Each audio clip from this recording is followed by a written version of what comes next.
जब भी फिल्म्स जैसे कि धुरंधर या एनिमल सिनेमा में आती हैं, ऐसी फिल्में, तो ऑडियंस ना दो हिस्सों में बट जाती है। एक हिस्सा जो ये मूवी बहुत ज्यादा पसंद करता है, जिसे एक्टर्स की एक्टिंग पसंद आती है, घायल हूं इसलिए घातक हूं, जिसने मूवी थिएटर में टाइम स्पेंड किया हो, वो वक्त जेन्युइनली एंजॉय किया हो। मैं गो से लड़ता नहीं, उन्हें खा जाता हूं। पर दूसरी तरफ होते हैं क्रिटिक्स, जिनका आता है negative reaction. Animal, a film that is neither entertaining nor has anything to say, the cinematic equivalent of a teenager having a hormonal temper tantrum. इनका रिव्यू ऑडियंस के रिव्यू से बिल्कुल पोलर अपोजिट होता है। Cheerfully misogynistic, morally bankrupt and stomach-churningly violent. ये film को high on testosterone या फिर प्रॉब्लमैटिक कह देते हैं। Dhurandhar is an exhausting, relentless and frenzied espionage thriller. Too much testosterone. ये कहते हैं कि फिल्म में वॉयलेंस को ग्लोरीफाई किया गया है और ये फिल्म को हार्ड टू सिट थ्रू कह देते हैं। Propelled by charismatic murderous men, The story is also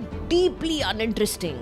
shrill nationalism and inflammatory anti-Pakistan narrative. It is so hard to care about these characters. जिस पे ऑडियंस का एक ही सवाल आता है कि क्या ये लोग भी वही मूवी देखने गए थे जो हमने देखी है। और यही पैटर्न हमें पास्ट में भी कई बार देखने को मिला है। फिल्म्स जैसे कि कबीर सिंह के वक्त हमने क्रिटिक्स का यही ओपिनियन देखा था और अब धुरंधर के टाइम पे हमें यही सेम मेल्टडाउन देखने को मिल रहा है। लेकिन सवाल उठता है कि why critics hate films like Dhurandhar and animal. क्या ये सिनेमा को अपने पर्सनल पॉलिटिक्स ओपिनियन के साथ देखते हैं या सिनेमा को एज सिनेमा देखते हैं? क्या सिनेमा सही में समाज को बिगाड़ देता है और ऐसे फिल्में बननी ही नहीं चाहिए, जिसपे आज मैं बात करूंगा राजीव कुमार इस वीडियो में। तो वीडियो शुरू होने से पहले YBP फिल्मी को जरूर सब्सक्राइब कर लेना। हम ऐसी वीडियोस हर हफ्ते तुम्हारे लिए लाते रहते हैं।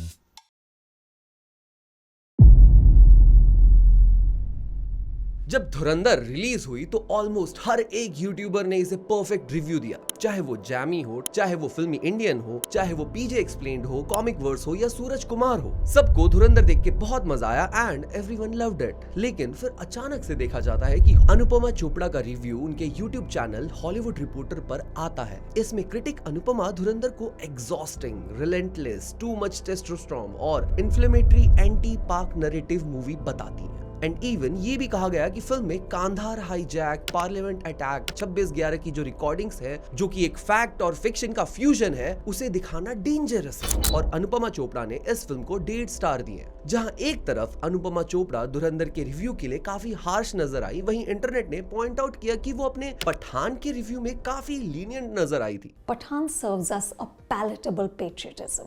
I was cheering and tearing up.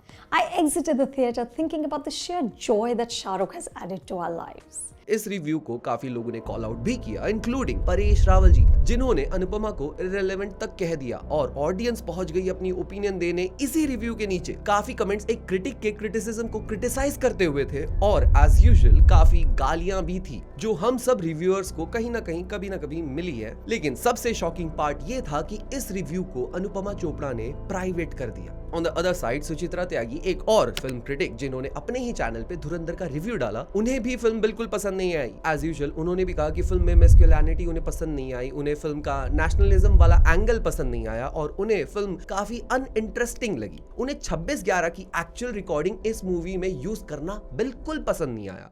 Aditya Dhar makes the bizarre choice of cutting two real audio recordings that were recorded between the terrorists, effectively blurring all non-committal lines he had etched. He uses real footage and puts it in his film, taking you out of his own film. And as usual Suchitra Tyagi को भी काफी खतरनाक backlash अपने comment section में झेलना पड़ा। And mind you, इन्हें भी पठान काफी ज्यादा पसंद आई थी। Pathaan is a near perfect example of execution with intentionality. The movie is almost too sure of itself without being comically heavy-handed.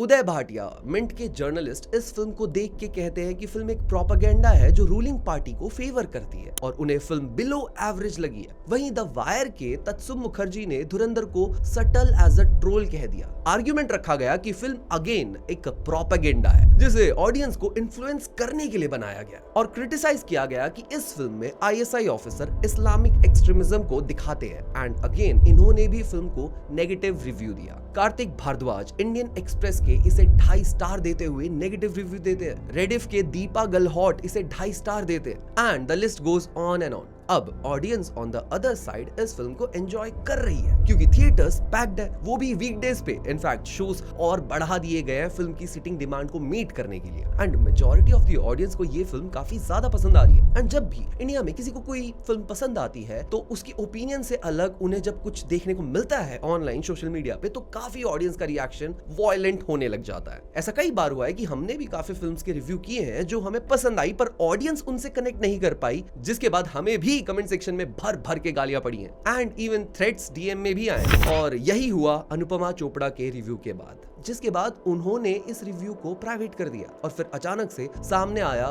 The film critics guild का ये ट्वीट जहां वो उनके मेंबर्स पे हुए ऑनलाइन अटैक को कॉन्डम करते हुए नजर आते हैं, जिस पे हमारा रिएक्शन था वेट, क्रिटिक्स का भी कोई गिल्ड है क्या? और ये गिल्ड तब कहां था जब सूरज कुमार और फिल्मी इंडियन को नाडियाडवाला की तरफ से स्ट्राइक्स आ रही थी, जब मार्टिन फिल्म ने मल्टीपल क्रिएटर्स को स्ट्राइक दी थी, वो भी सिर्फ अपना ओपिनियन देने के लिए। इनफैक्ट साउथ में ऐसे काफी प्रोड्यूसर्स थे जिन्होंने कोर्ट में अपील कर दिया था कि इन क्रिटिक्स को अलाउ नहीं किया जाए उनकी फिल्म्स को तुरंत रिव्यू करने के लिए। तब ये गिल्ड कहां था जिसके chairperson Anupama Chopra and vice chairperson Suchitra Tyagi खुद है? तो सबसे पहला सवाल आता है कि क्या धुरंधर सही में हाइपर मैस्कुलिन है जो एंटी पाक नैरेटिव चला रही है?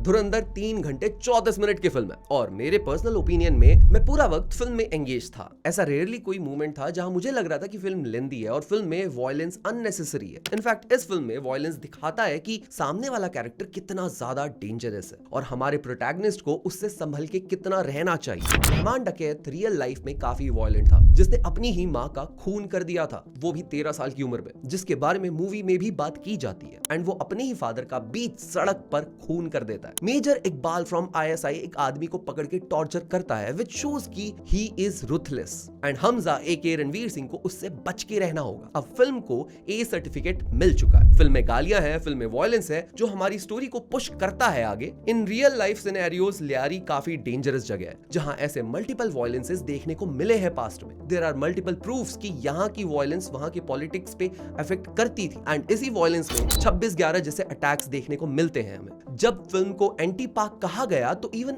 आई वाज शॉक्ड क्योंकि फिल्म में और क्या ही होगा। जब 26/11 का अटैक हुआ तो उस वक्त की सरकार ने कसाब के थ्रू प्रूफ किया था कि पाकिस्तान में स्थित ऑर्गेनाइजेशन का क्या कनेक्शन है इस 26/11 अटैक में। फिल्म कहीं भी तुम्हें डायरेक्टली ये नहीं कहती कि सब के सब पाकिस्तानी खराब है। इनफैक्ट फिल्म अपना नैरेटिव लियारी जैसे टाउन में रखती है जहां यूथ भी है जो क्लबिंग भी करता है। On the other side film को जिंगोइस्टिक भी कहा गया है। तो मेरा इस पे काउंटर है कि हाँ, ये होना भी जरूरी है क्योंकि फिल्म स्टार्ट ही इस नैरेटिव से होती है जहां इंडिया में कंटिन्यूअस टेरर अटैक्स किए जा रहे हैं और पीसफुल डिप्लोमेसी का कोई नतीजा नहीं निकल पा रहा, और तब जाके अंडरकवर एजेंट जो है ऐसे हिल में जाता है जहां उसे कब मार दिया जाए कुछ नहीं पता। फिल्म में आलम एके गौरव गेरा का कैरेक्टर खुद एक अंडरकवर एजेंट था पिछले 6 साल से, और फिर जसकीरत सिंह रांगी एके रणवीर सिंह अंडरकवर बन जाता है करंट सिचुएशन में। और इस फिल्म में साफ साफ दिखाया गया है कि अंडरकवर एजेंट को हर महीने कोई करोड़ रुपए नहीं भेजे जा रहे ताकि वो अपनी लग्जरी लाइफ जी पाए कन्वर्जन के बाद पाकिस्तान में 1 का 3 करके, बल्कि वो एक हार्श एनवायरनमेंट में रहता है जहां कोई लग्जरी नहीं है। और ऐसी हालत में नेशनलिज्म या जिंगोइज्म मोटिव होता है एक मिशन को पूरा करने के। वहीं अगर हाइपर मस्कुलिनिटी की बात ना करे तो रणवीर सिंह करे क्या? दोनों हाथ खोल के प्यार से कहे, नहीं जनाब ऐसा करना गलत है, अमन और शांति से रहते हैं हम दोनों।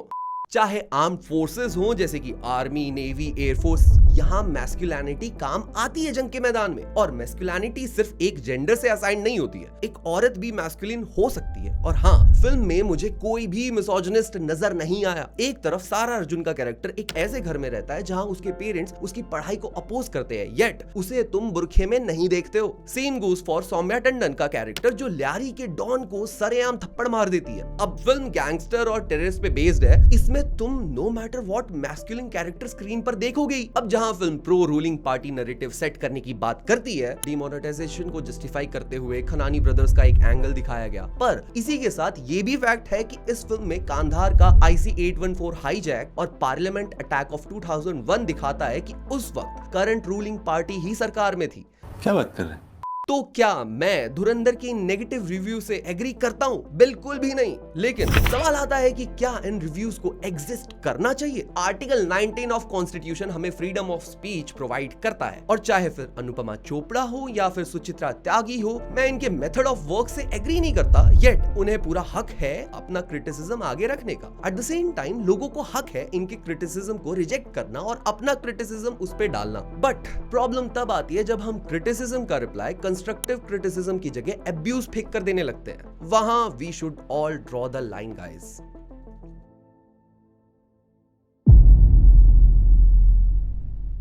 सबसे बड़ा सवाल आ जाता है कि क्या फिल्म्स जैसे कि एनिमल, कबीर सिंह, धुरंधर ये सब सोसाइटी को खराब कर रही हैं क्या? क्या वायलेंट फिल्म से सही में हमारा समाज खराब हो जाएगा? कुछ रियल लाइफ एग्जांपल्स हम देखते हैं। 2016 में देवेंद्र नाम के एक शख्स ने स्नैपडील के एम्प्लॉय दीप्ति सरना को किडनैप कर लिया था, क्योंकि देवेंद्र दीप्ति से बहुत ज्यादा प्यार करता था। जब देवेंद्र को पकड़ा गया ना, तो उसने कहा कि वो शाहरुख खान की फिल्म डर में उनके कैरेक्टर से बहुत ज्यादा इंस्पायर्ड था। समझ रहे हो एंडिंग क्या थी फिर? 2021 में शिव प्रसाद नाम का एक 19 साल का लड़का 5 लोगों का खून कर देता है, क्योंकि उसे केजीएफ में यश के कैरेक्टर रॉकी भाई जैसा बनना था। और थर्सडे में यामी गौतम का कैरेक्टर छोटे छोटे बच्चों को हॉस्टेज बनाता है just to get justice. And हमें ऐसा सिमिलर केस देखने को मिला जब रोहित आर्या नाम के सोशल एक्टिविस्ट ने बच्चों को हॉस्टेज बनाया अपना मैसेज सरकार तक पहुंचाने के लिए। तो एक बात बताओ, केजीएफ जैसी मूवी भी वायलेंट है तो इनका तो नेगेटिव इम्पैक्ट पड़ेगा ना सोसाइटी पे, ये तो सच है। But on the other side 2016 और 2017 में इंसिडेंट सामने आए जहां एग्जाम देने के लिए स्टूडेंट की जगह कोई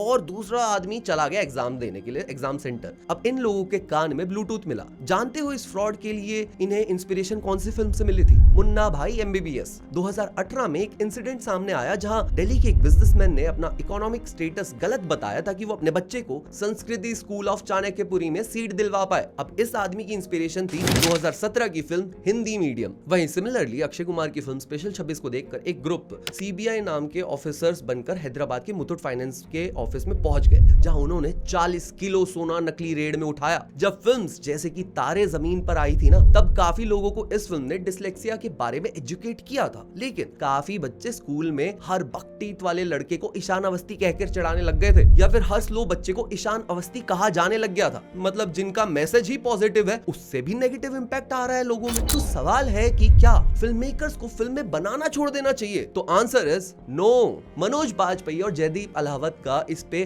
काफी एक अच्छा टेक रहा, जहां मनोज बाजपेयी से जब पूछा गया था कि कबीर सिंह जैसी मूवीज नहीं बननी चाहिए, तब उनका जवाब ये था, Kabir Singh, for me, is the part of the society. You want to take it the way it is, fine. You don't want to take it, don't watch it. In a society where you want films to be shown for everybody, you can be critical of it. You can't be of the opinion that you should not be making this film. It's a bad precedent. वहीं पर जयदीप अलावत का भी similar take था इस पर। कितने लोग हैं जो थिएटर में जाके फिल्में देखते हैं? वो बहुत छोटा हिस्सा है जीवन का। 140 करोड़ की जिम्मेदारी आप सिनेमा के ऊपर नहीं डाल सकते। तो अगर हमारा सिनेमा लोगों को बदल पाता, ये सिचुएशन ऐसी नहीं होती। हम सिनेमा समाज से बनाते हैं, समाज नहीं बनता है सिनेमा से। अगर पॉजिटिव फिल्म से भी लोग नेगेटिव चीजें ही उठा रहे हैं तो फिर बेड़ा गर्क भाई ऐसे समाज का। एंड इसीलिए समाज में आता है कि क्यों क्रिटिक्स एनिमल, कबीर सिंह, धुरंधर जैसी फिल्मों से नफरत करते हैं। उन्हें डर है कि कहीं कबीर सिंह देखकर आदमी अपनी गर्लफ्रेंड को ना मार दे। क्या एनिमल से वो एंगर इश्यूज ले लेगा अपनी लाइफ में, मिसोजिनिस्टिक बन जाएगा? क्या धुरंधर देखकर वो वायलेंट बनेगा? वो कुछ भी नहीं बनेगा। एक फिल्म मेकर जो उरी जैसी हाई जोश मूवी बनाकर 7 साल बाद एक ऐसी स्पाई फिल्म लेकर आता है जो 12 साल से चल रहे स्पाई यूनिवर्स पर भारी पड़ जाए, तो सवाल उठता है कि क्या फिल्म मेकर्स को फिल्म बनाना बंद ही कर देना चाहिए और सिर्फ प्रोडक्शन हाउस ही मूवीज बनाए? तो गाइस, फ्रीडम ऑफ स्पीच उन्हें अलाउ करता है कि वो फिल्में बना सकते हैं और सेंसर बोर्ड के दायरे में रहकर बना सकते हैं। इसीलिए जहां एक तरफ धुरंधर जैसी मूवी एग्जिस्ट कर सकती है, तो दूसरी तरफ मस्ती 4 जैसी मूवी भी तो एग्जिस्ट कर रही है ना। एक तरफ फिल्म जैसे कि पठान एग्जिस्ट कर सकती है, तो दूसरी तरफ कश्मीर फाइल भी तो एग्जिस्ट कर सकती है ना। अब ऑडियंस पे है कि वो इन फिल्म्स की कहानी की मोरालिटी को एक कैसे एक्सेप्ट करती है और कैसे नहीं। ऑडियंस पे है कि वो फिल्म को एज अ फिल्म देखती है या फिर लाइफ चेंजिंग एक्सपीरियंस की तरह लेकर जाती है, क्योंकि मेजॉरिटी ऑफ इंडियंस अपनी पर्सनल लाइफ से परेशान है और फिल्म्स जैसे कि एनिमल, धुरंधर उनके लिए एस्केपिज्म होता है रियलिटी से, एंड शायद कुछ इस एस्केपिज्म को नेक्स्ट लेवल पर ले भी जाते हैं, and that's where they cross the line. लेकिन अगर हम सब चीजें बैन करने लग जाएंगे तो ना सिनेमा एग्जिस्ट करेगा ना ये समाज एग्जिस्ट करेगा, जहां दोनों एक दूसरे का रिफ्लेक्शन ही तो है। जहां बुरी फिल्मों को हम क्रिटिसाइज करते हैं वहीं अच्छी फिल्मों को हम सेलिब्रेट भी तो कर सकते हैं ना। और जब एक फिल्म को ए सर्टिफिकेट मिल चुका है, अडल्ट को उतना ही रिस्पॉन्सिबल हो जाना चाहिए सिनेमा को लेकर। लेकिन ना इंसान परफेक्ट है और ना ही समाज परफेक्ट है, और कहीं ना कहीं एक ग्रे एरिया में हम हमेशा फंसे रह जाते हैं, शायद व्यूज के लिए, जिसकी वजह से जब भी सिनेमा में कुछ नया आएगा जो कुछ लोग की आइडियोलॉजी को चैलेंज करता है तो एक डिबेट जरूर शुरू हो जाएगा। यही डिबेट हमें कश्मीर फाइल्स के वक्त देखने को मिला, यही डिबेट हमने एनिमल के वक्त भी देखा, और अब Dhurandhar. There is no end to this debate. लेकिन at the end of the day हमें फिल्म्स को फिल्म्स जैसे ही देखना चाहिए, ना कि इससे इमोशनली इतना अटैच हो जाना चाहिए कि तुम क्रिमिनल बन जाओ या उसे डिफेंड करने के चक्कर में एक एब्यूजर बन जाओ। तो तुम्हारा क्या ख्याल है इसके बारे में हमें कमेंट सेक्शन में जरूर बताना। और अगर YBP फिल्मी पर तुम पहली बार आए हो तो चैनल को जरूर सब्सक्राइब कर लेना, क्योंकि हर हफ्ते हम ऐसी वीडियोस तुम्हारे लिए लाते रहते हैं। हम मिलते हैं अगली वीडियो में गाइस, तब तक के लिए ओके बाय।